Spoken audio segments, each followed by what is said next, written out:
Un des premiers golfeurs de l'histoire à avoir été légendaire, Ben Hogan. Il arrivait à faire des trucs que les gens, même les champions, disaient « comment il fait ?» Et qu'est-ce qu'on a tendance à faire quand on voit quelqu'un faire quelque chose de hors norme? On a tendance à dire que c'est du génie. Et donc du coup, il y a des gens qui se sont dit « non mais c'est peut-être pas du génie, mais il y a peut-être une manière de faire qui est différente de tous les autres. »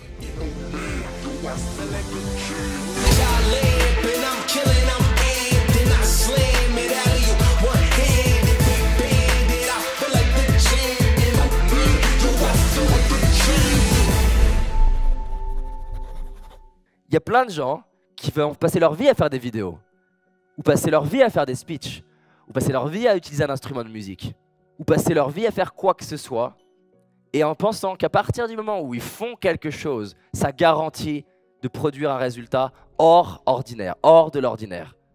Et en fait, non. On a des gens qui courent tous les dimanches depuis 40 ans. Est-ce que ça fait d'eux des champions? Non. Il y a une pensée populaire mondiale qui est très utilisée d'ailleurs aux États-Unis. C'est une phrase qui est que « practice makes perfect ». La pratique rend parfait.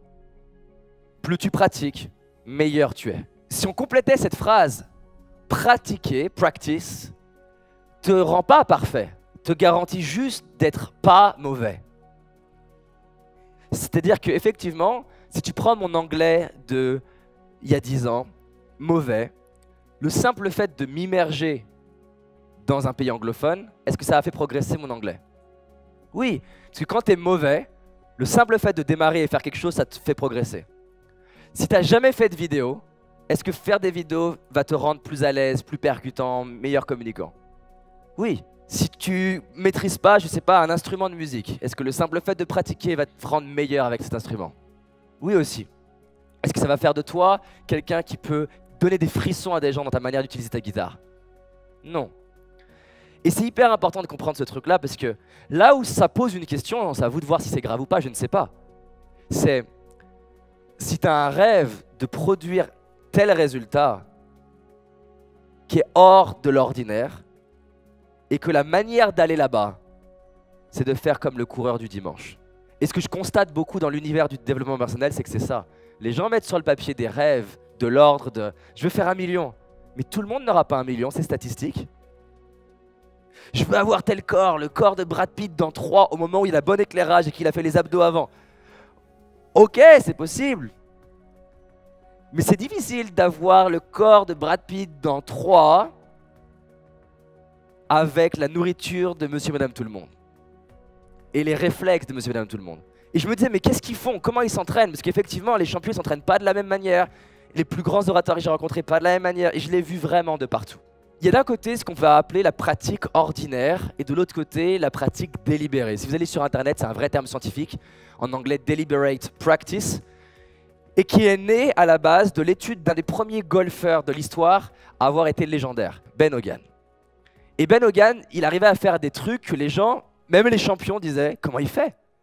Et qu'est-ce qu'on a tendance à faire quand on voit quelqu'un faire quelque chose de hors norme? On a tendance à dire que c'est du génie. Et génie, c'est une super excuse pour juste dire « bah ouais, il est né avec quelque chose que moi, j'ai pas ». Et c'est souvent une insulte d'ailleurs à des personnes comme Ben Hogan. Et donc du coup, il y a des gens qui se sont dit « non mais c'est peut-être pas du génie ». Bien sûr, il y a un potentiel physique, on est d'accord, mais il y a peut-être une manière de faire qui est différente de tous les autres. Et ils se sont rendus compte que Ben Hogan, en golf, il ne se disait pas « je pratique le golf », mais il s'est demandé « c'est quoi être le champion de golf que j'ai envie de devenir ?» C'est quoi les éléments, c'est quoi les critères? De sorte de pouvoir, comme écrire un film, de tous les détails de ce que ça implique être un champion. Et du coup, je pratique plus le golf, par exemple, je vais pratiquer juste ce mouvement. Et pendant des heures, il pratiquait le 0,3% de son swing. Et puis pendant une semaine, il faisait une autre partie. Et les gens disaient, mais t'es un malade, tu as bossé que sur ça. Et donc c'est hyper important cette discussion autour de, il y a le rêve et qu'est-ce que ça implique pour l'avoir. Les gens me disent régulièrement, ah David, j'adorerais remplir des salles comme tu remplis. T'as aucune idée de ce que tu es en train de dire. Il y a des grandes chances que tu partirais en burn-out. Parce que tu vois 1% de ça et pas tout ce qu'il y a derrière. Si tu y aspires véritablement, dans ces cas-là, pour le faire, on a besoin de mettre en place un plan qui n'est pas un plan classique. En gros, tu peux pas aspirer à, si je prends mon domaine, à faire les salles en termes de coaching les plus grandes en francophonie et avoir le quotidien d'un coach monsieur, madame, tout le monde. Je suis pas en train de dire la réponse se trouve dans se forcer à faire ça, mais d'avoir une discussion véritable sur qu'est-ce que ça implique mes rêves. Et peut-être que je serais plus heureux avec un plus petit rêve, ou différent, ou plus patient. En revanche, c'est vraiment mon rêve. Qu'est-ce que je vais pouvoir mettre en place qui augmente massivement mes chances de réussite? Au Japon, tu as un sushi hyper réputé et connu. Et le gars, il arrive à faire des trucs qui sont apparemment incroyables. Pour vous dire, il y a Obama qui réserve longtemps à l'avance pour aller manger ses sushis. Et aujourd'hui, son dilemme, c'est qu'il doit avoir 70 ans, c'est de transmettre ça. Et la manière dont il forme tous ses élèves, tous, y compris son fils, c'est jamais en faisant un sushi de A à Z. C'est pendant 7 semaines, tu vas apprendre à tenir la serviette. Et tenir la serviette. Et juste tenir la putain de serviette. Et tu vas apprendre ensuite à tenir un couteau. Et tu vas dire, mais c'est chiant. Mais encore une fois, sur quoi tu te focalises? Est-ce que tu veux le plaisir d'être dans un hobby? Ou est-ce que tu veux le plaisir de pouvoir regarder le chemin parcouru et produire quelque chose que tu n'aurais jamais pensé toi-même possible?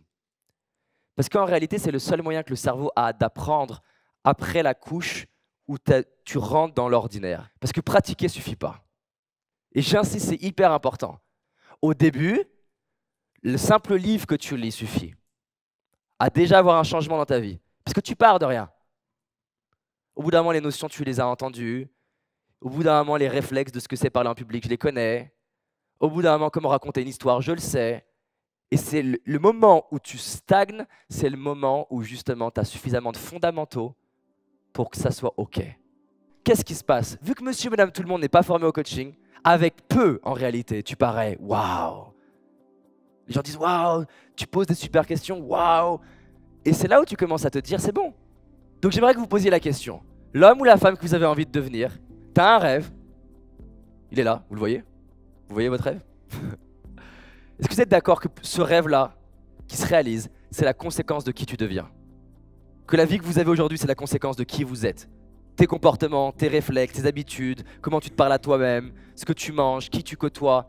Donc on est d'accord que pour avoir cette vie-là, externe, qui m'intéresse peu en réalité, parce que c'est externe, on n'a pas de pouvoir là-dessus. Ce qui m'intéresse, c'est pour avoir ça, qui je deviens ou qui je suis. C'est ça la vraie question qui m'intéresse. Pour avoir ça, ça on s'en fout. Je veux dire, ton million, ta notoriété, ton poids, j'en ai rien à foutre. Ça m'intéresse pas d'ailleurs. Ce qui m'intéresse, c'est que pour que ça se réalise, qui t'as besoin de devenir? Quelles compétences t'as besoin de développer? Quel amour t'as besoin d'avoir pour toi-même, ou pour tes clients, ou pour tes équipes?